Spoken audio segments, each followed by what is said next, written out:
Estamos en la comuna de Buñola con Toni Muñoz del GOB para hablar sobre los recortes presupuestarios que están habiendo en el sector medioambiental. ¿Qué es lo que propone el gobierno con respecto a estos recortes?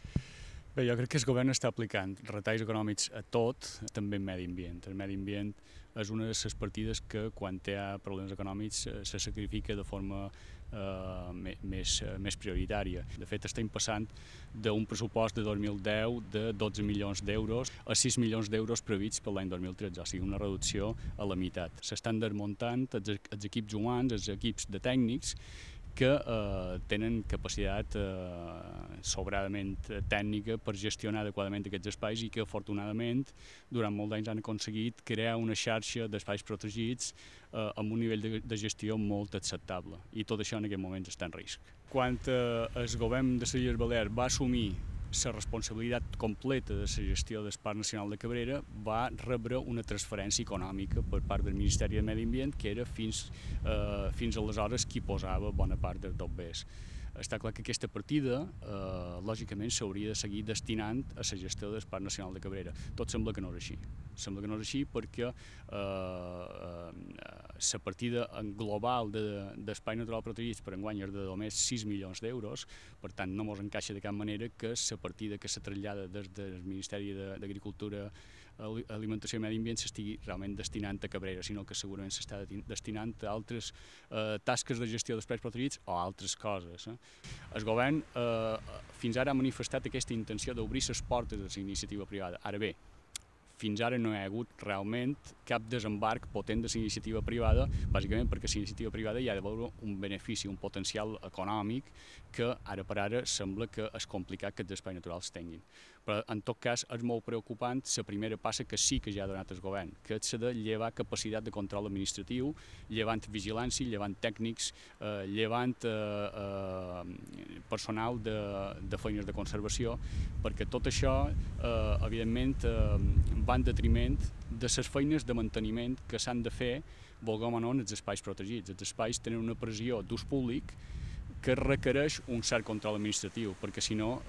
aquest ús públic els acaba degradant. Si llevant capacitat de control administratiu, aquests espais fan camí cap a la seva degradació i cap a la seva pèrdua de valor en conjunt.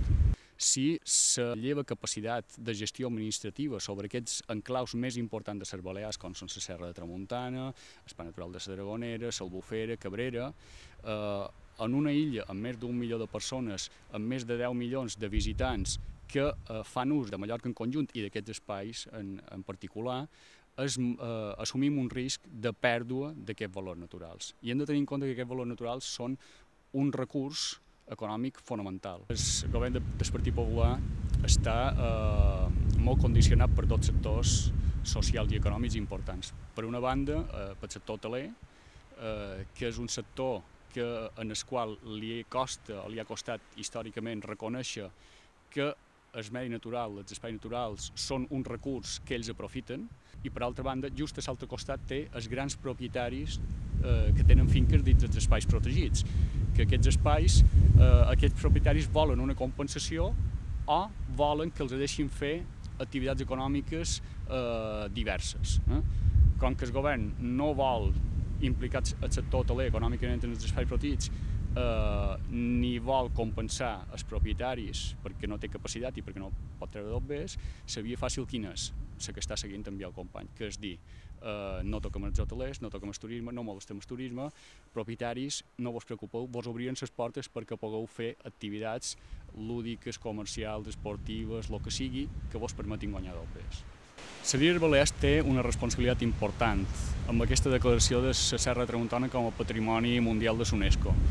I cada 6 anys haurà de remetre comptes a la UNESCO exposant quina és la situació de conservació del bé que se va incorporar dins el patrimoni mundial, en aquest cas el patrimoni cultural de la Serra de Tramuntana. Si la Serra de Tramuntana com a espai protegit que és, deriva cap a una degradació ambiental en general, no només des del punt de vista naturalístic, sinó fins i tot des del punt de vista urbanístic, amb aquest obrir les portes a la possibilitat d'activar noves urbanitzacions que fins ara estaven congelades. No?